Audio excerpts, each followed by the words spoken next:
আজ 4 দিন ধরে রামপুরহাট মেডিকেল কলেজ ও হাসপাতালে বন্ধ ডিজিটাল এক্স-রে পরিষেবা। মঙ্গলবার বৃষ্টির জেরে জল জমে এই বিপত্তি বলে জানা গেছে। ফলে দূর দূরান্ত থেকে রোগীরা পড়েছেন প্রচণ্ড বিপাকে।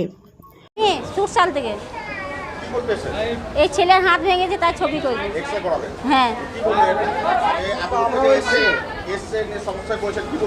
কি করবো, এই তো ঘুরে যেতে হবে, বাড়ি যেতে হবে, আবার আসতে হবে, অত দূর থেকে আবার আসতে হবে। হ্যাঁ, পয়সার অত ক্ষমতা থাকলে তো পয়সা দিয়েই করে নিতাম, তাহলে এই হাসপাতালে কেন দৌড়ে বেড়াতাম। লিলি বিবি, বাড়ি শালুকা। মঙ্গলবার দুপুরের পরেই বৃষ্টি শুরু হয় রামপুরহাট শহরে।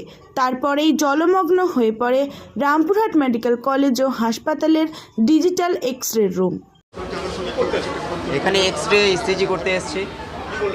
হ্যাঁ, এরা বললো মেশিন খারাপ আছে নাকি, দুদিন থেকে ঘুরে যেতে হচ্ছে বারবার। সাধারণ মানুষ হয়রানের মুখে পড়ছে। চাইছি যে যত তাড়াতাড়ি এটা ঠিক করো, আবার করব। এত লেট হচ্ছে, সাধারণ মানুষ কত দাঁড়িয়ে থাকবে? এই তো এগুলো সবাই দাঁড়িয়ে রয়েছে।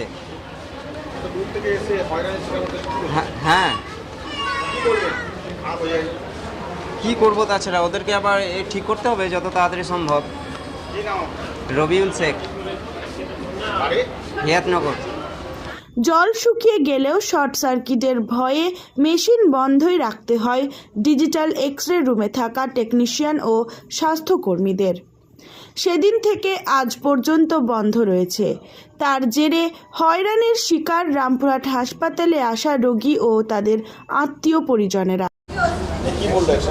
এক্স-রে বলছে মেশিনটা খারাপ হয়ে গেছে। হ্যাঁ, বারবার ঘুরে এসে তো এগুলো তো ঠিক নয়, এগুলো তো ঠিক না, তাড়াতাড়ি করতে হবে। এগুলো এতগুলো লোক সব সমস্যাতে পড়ছে। হ্যাঁ, তো যাতে তাড়াতাড়ি হয়। এমডি মানু শেখ। এদিকে ডাক্তারবাবুরা যথারীতি এক্স-রে প্রেসক্রাইব করে চলেছেন। ডিজিটাল এক্স-রে রুমের দরজার সামনে থেকে রোগীদের ফিরে যেতে হচ্ছে, যার ফলে এই দুর্মূল্যের বাজারে গরিব রোগীদের গাঁটের পয়সা খরচ করে বাইরে থেকে এক্স-রে করাতে হচ্ছে।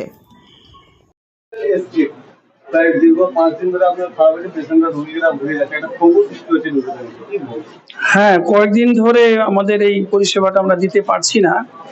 বৃষ্টির জলে ওই যেখানে এক্স-রেটা হয় সেখানে জল ঢুকে পড়েছে, ফলে শর্ট সার্কিট হতে পারে। এই ভয়ে আমরা আপাতত কাজটা বন্ধই রেখেছি, উপায় নেই বলে আর কি। আর বৃষ্টিটা যেহেতু কমে যাচ্ছে, হয়তো জলটা চলে গেলে আবার কাজ তাড়াতাড়ি শুরু হয়ে যাবে। আমাদের সেই প্রচেষ্টাটা চলছে এবং অন্য জায়গা থেকেও একটা পরিষেবার অংশ আমরা চালিয়ে যাচ্ছি। এইটাও যাতে তাড়াতাড়ি শুরু হয়ে যায়, আমরা সেই চেষ্টা করছি, তাড়াতাড়ি করছি।